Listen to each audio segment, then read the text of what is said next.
अस्सलाम वालेकुम, welcome to my channel the biology series. So हम फर्स्ट ईयर बायोलॉजी का चैप्टर नंबर 1 बायोलॉजिकल मॉलिक्यूल्स पढ़ रहे हैं और हमने लास्ट वीडियो में पॉलीसेकेराइड की बात की थी और हमने उसको डिटेल में डिस्कस किया है। आज जो है हमारा टॉपिक है वो है stereo isomers in carbohydrates in and its role in artificial sweetener. अब ये जो टॉपिक है ये बहुत ईजी है, ठीक है, और इसको जो है वो आप चुटकियों में समझ लेंगे, बहुत इजी टॉपिक है। तो चलिए स्टार्ट करते हैं। Many sugar molecules have stereo isomers, the molecules are the mirror images of each other. अब स्टीरियो आइसोमर्स होता क्या है, इसको समझने के लिए एक छोटी सी बेसिक सी बात है जो हमने समझनी पड़ेगी। तो चलिए पहले उसको देखते हैं। यहाँ पर देखें आइसोमर्स क्या होता है।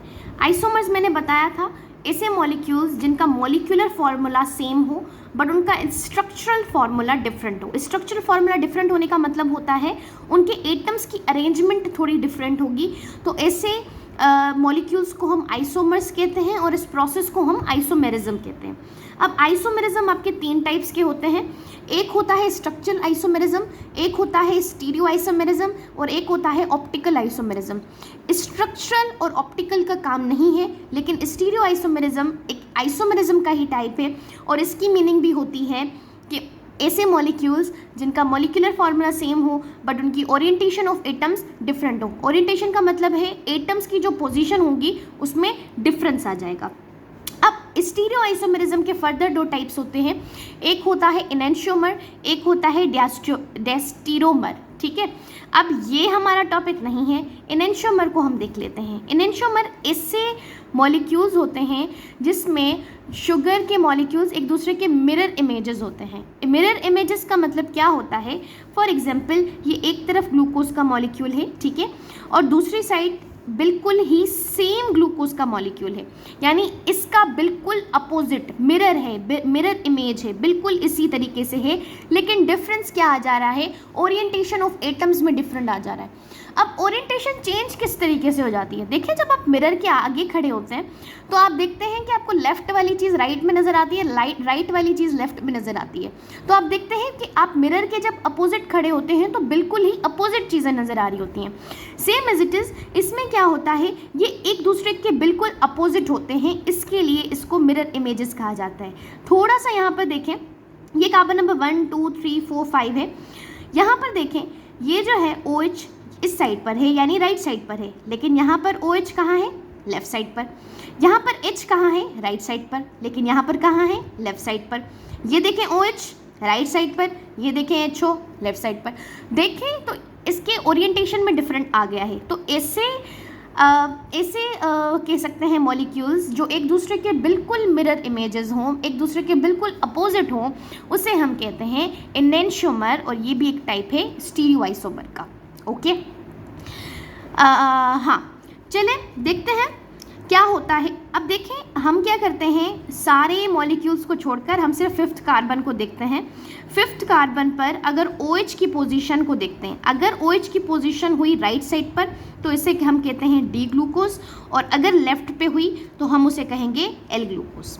ये L और D राइट और लेफ्ट को डोनेट नहीं करता, ये दूसरी चीज़ को डिनोट करता है, लेकिन आप समझें डी ग्लूकोज का फुल फॉर्म होता है डेक्स्ट्रो रोटेटरी और एल ग्लूकोज का फॉर्म होता है लेवो रोटेटरी, और इसे हम राइट हैंडेड शुगर्स भी कहते हैं। डी ग्लूकोज को राइट हैंडेड शुगर्स भी कहते हैं और इसे हम लेफ्ट हैंडेड शुगर्स भी कहते हैं, ठीक है। आई होप आपको बात आ गई होगी समझ।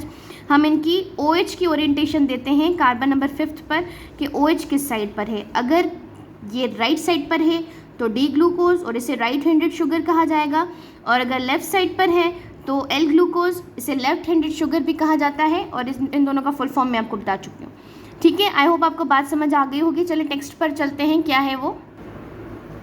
Many sugar molecules have stereo isomers, example the molecules are mirror images of each other. कह रहे हैं बहुत सारे शुगर मॉलिक्यूल्स के पास स्टीरियो आइसोमर्स होते हैं। इट मीन्स उनके जो मॉलिक्यूल्स होते हैं वो एक दूसरे की ही बिल्कुल मिरर इमेजेस होते हैं। एक यहाँ पर है, एक यहाँ पर मॉलिक्यूल है, देख लें, ठीक है। ये है हमारा D glucose, right handed sugar, carbon number 5 पर इसकी OH की पोजीशन है राइट साइड पर। यहाँ पर देखिए कार्बन नंबर 5 पर इसकी OH की पोजीशन है लेफ्ट साइड पर, तो इसे कहेंगे लेफ्ट हैंडेड शुगर। ठीक है, अब इनका फ़ायदा क्या है, डी ग्लूकोज, एल ग्लूकोज, ये क्यों है, मतलब क्या हुआ अगर ठीक है मिरर इमेजेस हो भी गए तो हमारी लाइफ में इसमें क्या फ़र्क पड़ेगा, बहुत बड़ा फ़र्क होता है। सो लेट्स सॉल्व कि होता क्या है। Most of the sugars in our body are right handed. हमारी बॉडी के अंदर जो शुगर्स मिलती हैं वो राइट हैंडेड होती हैं, मीन्स डी ग्लूकोज होता है। The taste of the right handed and the left handed sugar are the same. इन दोनों का टेस्ट जो होता है, डी ग्लूकोज और एल ग्लूकोज का टेस्ट सेम ही होता है।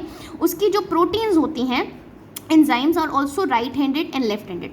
बट एक चीज़ में डिफरेंट आ जाता है भाई, डी ग्लूकोज और एल ग्लूकोज में पहला फ़र्क तो ये है कि एक दूसरे की मिरर इमेजेस हैं, इनकी एटम्स की जो ओरिएंटेशन है वो बिल्कुल एक दूसरे के अपोजिट होगी।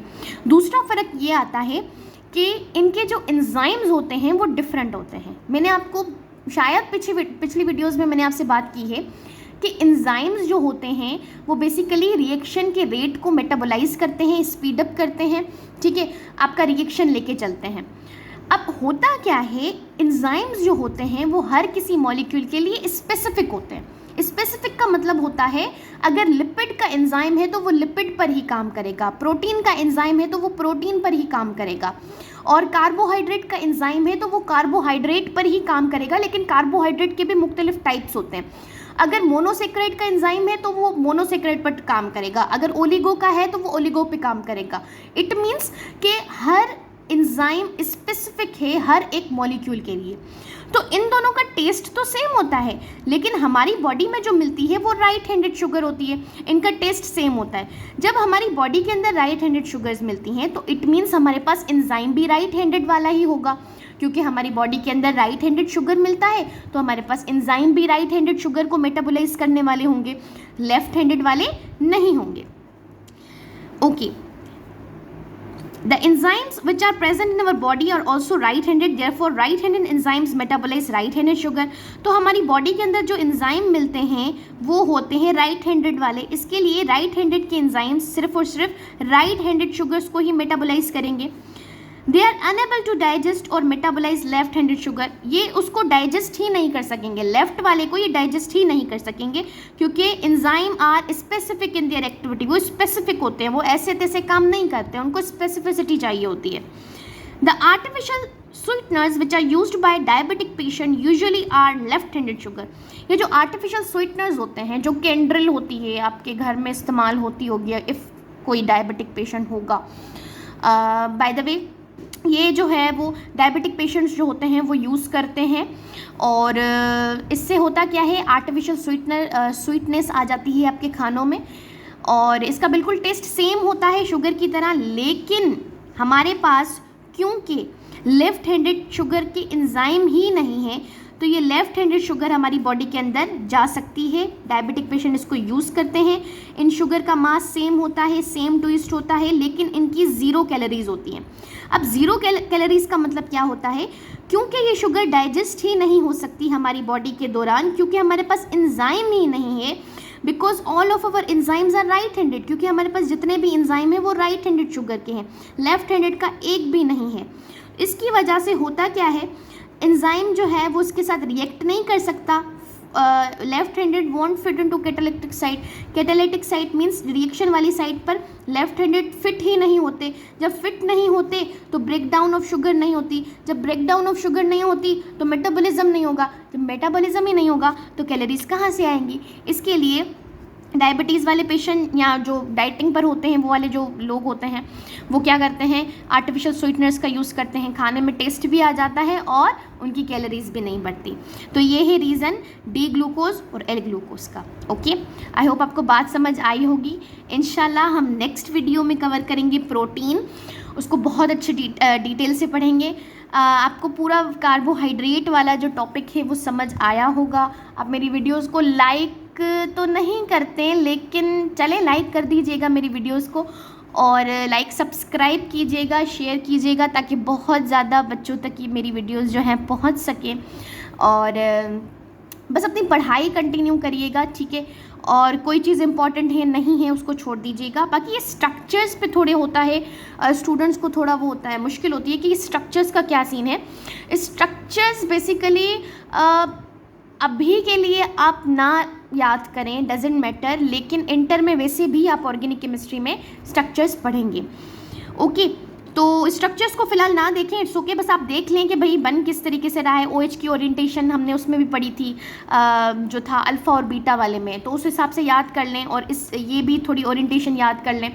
बाकी एज आपके पेपर में नहीं आते स्ट्रक्चर्स, तो आप फिलहाल स्ट्रक्चर्स को छोड़ दें, आप बस थ्योरी पे ध्यान दीजिए, और अगर पढ़ लेते तो भी अच्छी बात है, लेकिन आप इंटर में पढ़ेंगे तो फिर आपके वैसे भी MD केट में आपका क्लियर हो जाएगा। ओके, अल्लाह हाफिज़।